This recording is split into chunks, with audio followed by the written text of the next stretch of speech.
ഒരു അമ്മവേഷം ചെയ്യാനായിട്ട് ഞാൻ എന്തോ ഒരു നടിമാരുടെ അടുത്തതെന്നറിയോ, ആർക്കും ഈ അമ്മവേഷം ചെയ്യാൻ താല്പര്യമില്ല. ന്യൂസിലും ഇതിലുമൊക്കെ വെച്ചലക്കി വാചകം അടിക്കുന്ന നടിമാരെ ഞാൻ കണ്ടു.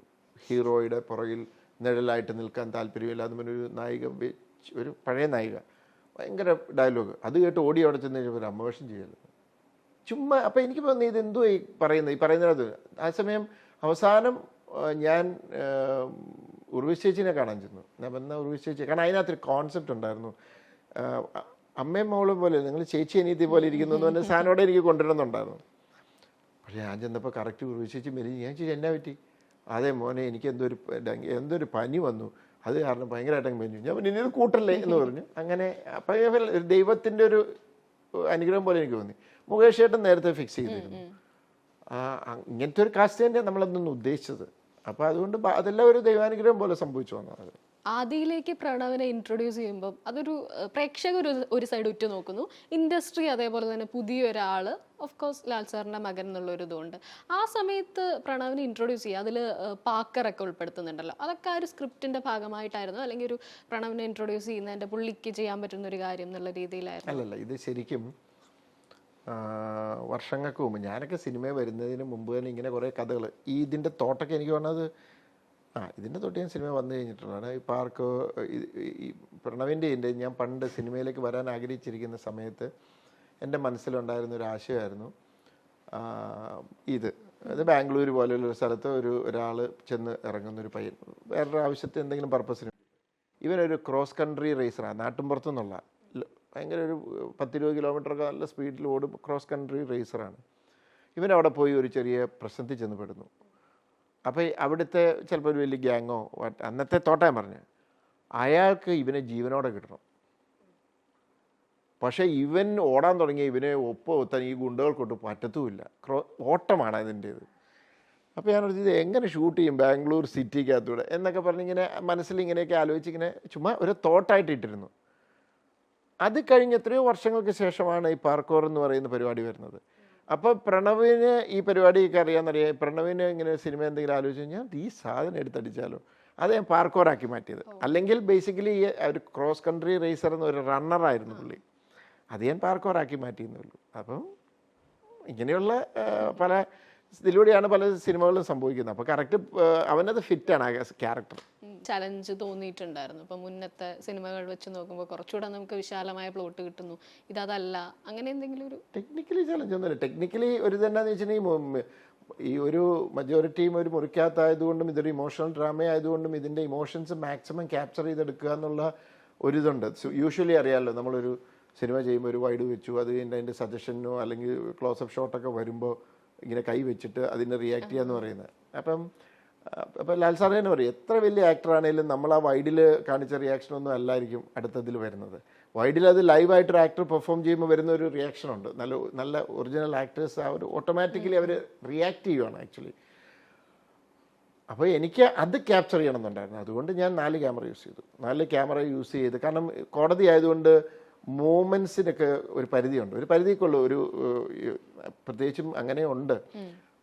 ഒരു എന്താ പറയുക, പ്രോസിക്യൂട്ടർ ഇരിക്കുന്ന സ്ഥലത്ത് നിന്ന് പ്രോസിക്യൂട്ടറിന് പോകുന്നതിന് ചില പരിമിതികളുണ്ട്. ക്രോസ് ചെയ്ത് അപ്പുറത്തേക്കൊന്നും പോകേണ്ട സാഹചര്യങ്ങളില്ല, അല്ല അങ്ങനത്തെ ഒരു സിറ്റുവേഷൻ ഉണ്ടെങ്കിൽ.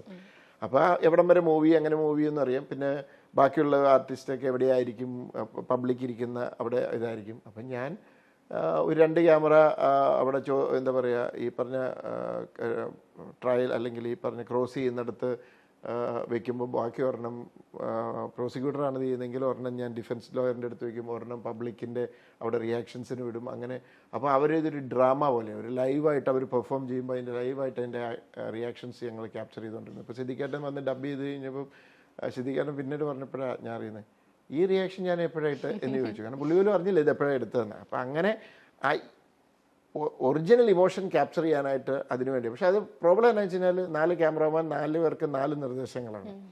ചിലപ്പോൾ അതിനകത്തൊരു മൂവ്മെൻ്റ് ഉണ്ടെങ്കിൽ ഇയാൾ പാൻ ചെയ്ത് പോയി അവിടുന്ന് ആ ഫോക്കസ് എടുത്ത് അങ്ങനെ അത് കൊറിയോഗ്രാഫി ചെയ്ത് വെച്ച് റിഹേഴ്സൽ നടത്തിയ ശേഷമാണ് ആർട്ടിസ്റ്റിനെ കൊണ്ട് ചെയ്യിക്കുന്നത്. അപ്പോൾ അത് ഒരു ഭയങ്കര ഒരു കോർഡിനേഷൻ വേണം. അപ്പോൾ അങ്ങനെയൊക്കെ കുറേ നമ്മൾ എഫേർട്ടൊക്കെ ഇട്ടിട്ടുണ്ട്. ഇപ്പോൾ റീസെൻ്റ്ലി വണ്ടിപ്പെരിയാർ സംഭവമൊക്കെ ഈ പറഞ്ഞ പോലെ നമ്മൾ കേട്ടിട്ടുണ്ടായിരുന്നു അതിൻ്റെ ഒരു കാര്യമൊക്കെ. ശാന്തിയാണ് കൊറൈറ്റ് ചെയ്തിട്ടുള്ളതും. അപ്പം റിയൽ സംഭവങ്ങൾ ഇപ്പം അവരുടെ എക്സ്പീരിയൻസിലോ കോടതിയിലൊക്കെ വന്നിട്ടുള്ള ഏതെങ്കിലും ഒരു ഇൻസിഡൻറ്റ് ഇതിലേക്ക് കണക്ട് ആവും? അങ്ങനെയല്ല, ഇതിനകത്തൊരു ക്രൈമുണ്ട്. അപ്പം ഈ സിനിമ കാണാത്തതുകൊണ്ടാണ് എനിക്കത് പറയാൻ പറ്റാത്തത്. ഇതിനകത്തൊരു ക്രൈമുണ്ട്. ആ ക്രൈം എന്ന് പറയുന്നത് നമ്മളിവിടെ ഡേ ടു ഡേ ലൈഫിൽ നമ്മളെപ്പോഴും വായിക്കുകയും കേൾക്കുകയും ചെയ്യുന്ന ഒരു ക്രൈമാണ്. പക്ഷെ ആ ക്രൈമിൽ തന്നെ, ആ പാറ്റേൺ ഓഫ് ക്രൈമിൽ തന്നെ ഡിഫറൻസ് ഉള്ള ഒരു കാര്യമുണ്ട്. ആ ഒരു പ്രത്യേകതയുണ്ട്. ആ പ്രത്യേകതയാണ് ഇതിൻ്റെ ക്യാച്ച്.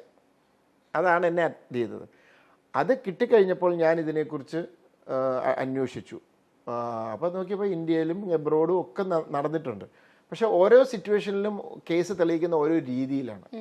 പല രീതിയിൽ ഇത് തെളിയിക്കാം. അപ്പം ഞാനിത് ശാന്തിയോട് പറഞ്ഞു, ഇങ്ങനെ ഒരു സിറ്റുവേഷനിൽ നമുക്കിത് എങ്ങനെയൊക്കെയാണ് കേസ് തെളിയിക്കാൻ ഇച്ചിരി ബുദ്ധിമുട്ടുമാണ്. അപ്പോൾ എന്താണ് നമുക്ക് ഏതൊക്കെ രീതിയിൽ നീങ്ങാം. അപ്പം നമുക്ക് ഇതിനെ ബേസ് ചെയ്തിട്ടൊരു കോർട്ട് റൂം ഡ്രാമയുണ്ട്, ഇമോഷൻ ഒത്തിരി സാധ്യതകളുണ്ട്. അങ്ങനെയാണ് ഇതിലേക്ക് കയറിയത്. അപ്പം നമ്മൾ ഇതിനകത്ത് പല കേസുകളിലും ഉണ്ടായ ചില കാര്യങ്ങളും ഇതും എല്ലാം പെടുത്ത് നമ്മൾ ഇതിനകത്ത് റിയലായിട്ട് ഇതിൻ്റെ പ്രൊസീജിയർ എങ്ങനെയാണ് ഇതിൻ്റെ അതെല്ലാം കൂടെ മനസ്സിലാക്കിയിട്ട് നമ്മൾ അത് വെച്ചിട്ടൊരു സ്ക്രിപ്റ്റ് ചെയ്തു. അങ്ങനെയാണിത്. അല്ലാതെ ഇതൊരു പർട്ടിക്കുലർ ഇന്നൊരു കേസിൽ നിന്ന് ഇന്നൊരു സംഭവത്തിൽ നിന്ന് എടുത്ത് ചെയ്തതല്ല. ഇപ്പോൾ ദൃശ്യം പറയുമ്പോഴും അതിൻ്റെ മുന്നേ മെമ്മറീസ് അതേ വർഷം തന്നെ വരുന്നതാണ്. അത് ഒരുപാട് പ്രേക്ഷകർ സ്വീകരിച്ച ഒരു പടം തന്നെയായിരുന്നു. മെമ്മറീസിൽ പൃഥ്വിരാജ് ആ വർഷം നോക്കിക്കഴിഞ്ഞാൽ JC ഡാനിയലായി സെല്ലുലോയിഡിൽ വരുന്നുണ്ട്, മുംബൈ പോലീസിൽ വരുന്നുണ്ട്, പിന്നെയാണ് ഇതിൽ സാം അലക്സ് ആയിട്ട് വരുന്നത് മെമ്മറീസിൽ. അതിൻ്റെ തൊട്ട് മുമ്പത്തെ വർഷം മാസ്റ്റേഴ്സ് ഇറങ്ങിയിട്ടുണ്ട്. അതിൽ ഒരു ശ്രീരാമകൃഷ്ണൻ IPS എന്ന് പറയുന്ന റോളും മാസ്റ്റേഴ്സിന് ഒരു സിമിലാരിറ്റി പ്ലോട്ടിൽ വരുന്നുണ്ട്, ഒരു കില്ലിങ് കാര്യങ്ങളൊക്കെ വരുന്നുണ്ടല്ലോ. അപ്പോൾ പിന്നെ അതിനിടയ്ക്കൊക്കെ പോലീസ് വേഷങ്ങൾ ചെയ്തതുകൊണ്ട് ആ സമയത്ത് നിങ്ങൾക്ക് ഏതെങ്കിലും രീതിയിൽ തമ്മിലൊരു ചർച്ചയോ അല്ലെങ്കിൽ സാറിനാണെങ്കിലും അങ്ങനെ ഒരു തോട്ട് ഉണ്ടായിരുന്നു, വീണ്ടും ഇയാളൊരു പോലീസ് വേഷം അങ്ങനെ? എനിക്കങ്ങനെ തോന്നില്ല. കാരണം അതിനകത്ത് വ്യത്യാസമുണ്ടല്ലോ. ഇതിനകത്ത് ടോട്ടലി ഒരു ഡ്രങ്കഡ് കോപ്പാണ്. പുള്ളിയുടെ ഒരു പാസ്റ്റ്, അയാളുടെ ഒരു പ്രശ്നങ്ങൾ എന്ന് പറഞ്ഞ ആ ഒരു ഇതിലായിരുന്നു. അതുകൊണ്ട് നമ്മൾ അയാളുടെ പേഴ്സണൽ ലൈഫിലേക്ക് ആയിട്ട് കണക്ട് ചെയ്ത് അത് നിന്നത്. അതുകൊണ്ട് ഞങ്ങൾക്ക് അങ്ങനെ തോന്നിയിട്ടില്ല. നമ്മളങ്ങനെ ചിന്തിച്ചിട്ടൊന്നുമില്ല. നമ്മുടെ കയ്യിലിരിക്കുന്ന നല്ലൊരു സാധനം തോന്നി നമ്മളതങ്ങ് ചെയ്തു. ഈ ഇതിന് തൊട്ട് മുമ്പത്തെ വർഷം ഗ്രാൻഡ് മാസ്റ്റർ വരുന്നുണ്ട്. ഇപ്പം നേരിൽ പ്രിയാമണി ലാൽ സാറിനെ നമ്മൾ കാണുമ്പോൾ തന്നെ നമുക്ക് ആ ഗ്രാൻഡ് മാസ്റ്റർ ആണ് ഓർമ്മ വരുന്നത്. അപ്പോൾ ആ വർഷം മേ ബി 2013 മെമ്മറീസ് ചെയ്യുമ്പോൾ 12 സിമിലർ ആയൊരു പ്ലോട്ട് വന്ന് യൂട്യൂബിലൊക്കെ പലരും ഇങ്ങനെ കമ്പയർ ചെയ്ത് കാണാറുണ്ട്. അതിലും ഇതിലും ഒരുപോലെയുള്ള കഥകളാണ്, സീരിയൽ കില്ലിംഗ് ആണ്. അപ്പം ഈ പടം ചെയ്തുകൊണ്ടിരിക്കുമ്പോഴാണ് മെമ്മറീസുമായിട്ട് അങ്ങനെ ഒരു ഇത് ആ സമയത്ത് എപ്പോഴെങ്കിലും ആ സിനിമയെ സംബന്ധിച്ച് അങ്ങനെയൊന്നും തോന്നിയിട്ടില്ല. സീരിയൽ കില്ലർ കഥകൾ ഇഷ്ടംമാതിരി ഉണ്ടായിട്ട് അത് കഴിഞ്ഞിട്ട് ഇറങ്ങിയിട്ടില്ല. 5-ാം പാതിരി അടക്കം ഇങ്ങനെ. അപ്പോൾ ഈ സീരിയൽ സിനിമകൾ ഇങ്ങനെ സീരിയൽ കില്ലർ സിനിമകളൊക്കെ ചെയ്യുമ്പോൾ, സീരിയൽ കില്ലർ ഈ ഇൻവെസ്റ്റിഗേഷൻ സിനിമ തന്നെ ചെയ്യുമ്പോൾ ചില സാധനങ്ങൾ സമാനതകൾ വരും. കാരണം അതിനൊരു പ്രോസസ്സുണ്ട്, ഒരു രീതിയുണ്ട്. ആ രീതിയിൽ കൂടെ ആണ് മജോറിറ്റിയും പോകുന്നത്. അപ്പോൾ അങ്ങനെയുള്ള സമാനത അല്ലാതെ അതിൻ്റെ ബാക്കി എന്താ പറയുക, അതിൻ്റെ കാരണങ്ങളും അതിൻ്റെ കൊലപാതകങ്ങളും അല്ലെങ്കിൽ അത് കണ്ടുപിടിക്കുന്ന രീതികളും പിന്നെ അതിൻ്റെ പ്രസൻറ്റേഷനും ഒക്കെ ഡിഫറെൻ്റ് ആണെങ്കിൽ അത് മതി. ഈ അഗത ക്രിസ്റ്റിയുടെ ABC നരഹത്യകൾ അതുമായിട്ട് എന്തെങ്കിലും ഒരു റെഫറൻസ് എടുത്തിട്ടുണ്ടോ ഈ മെമ്മറീസിന്? ഞാൻ എടുത്തിട്ടില്ല. ഞാൻ ഈ പറഞ്ഞ പോലെ അത് സീരിയൽ കില്ലർ എന്ന് പറഞ്ഞ് ഒത്തിരിയോ സിനിമകൾ ഇറങ്ങിയിട്ടുണ്ട്. അതിൻ്റെ ഈ പറഞ്ഞ പോലെ ഒരു പാറ്റേൺ മനസ്സിലാക്കി അതിൽ നിന്ന് നമ്മളുണ്ടാക്കിയ ഒരു സാധനം, അത്രയേ ഉള്ളൂ. അല്ലാതെ അഗത ക്രിസ്റ്റി ഞാൻ ഫുള്ള് വായിച്ചിട്ടുണ്ട്, പക്ഷേ ABC ഞാൻ ഓർക്കുന്നില്ല അത് ഏതാന്ന്. ഇത് കഴിഞ്ഞിട്ട് വേറൊരു കാര്യം എന്നോട് ആരാണ്ട് എന്നോട് ചോദിച്ചു, ഇതുപോലെ എവിടെ ഒരു പാമ്പിനെ ഇറക്കി വിടുന്നതെന്ന് പറഞ്ഞുകൊണ്ട്, അങ്ങനെ എന്തോ ഞാൻ ഓർക്കുന്നില്ല. അന്ന് എന്നൊരാൾ ചോദിച്ചു. പക്ഷേ അതൊന്നുമല്ല. ഇത് നമ്മൾ ഈ ഒത്തിരിയോ ഹോളിവുഡ് സിനിമകളിൽ ഇങ്ങനെ ഈ പറഞ്ഞ പോലെ സീരിയൽ കില്ലിങ് ഇതൊക്കെ കണ്ടിട്ടുള്ളൂ. അതിൽ നിന്ന് ബേസ് ചെയ്തുണ്ടാക്കുന്ന ഒരു സാധനമേ ഉള്ളൂ. നമ്മൾ കാണുന്നതും വായിക്കുന്നതും ഒക്കെ നമ്മൾ എവിടെയെങ്കിലുമൊക്കെ അതിൽ നിന്ന് നമ്മളൊരു കഥയാണ്. ഇപ്പം ഡിറ്റക്റ്റീവ് എന്ന് പറയുന്ന സിനിമ, അതിനകത്ത് ആ നൂലയിലുള്ള സംഭവത്തിൽ നിന്നാണ് ഞാൻ എൻ്റെ സിനിമ ഉണ്ടാക്കിയത്. അത്രേ ഉള്ളൂ.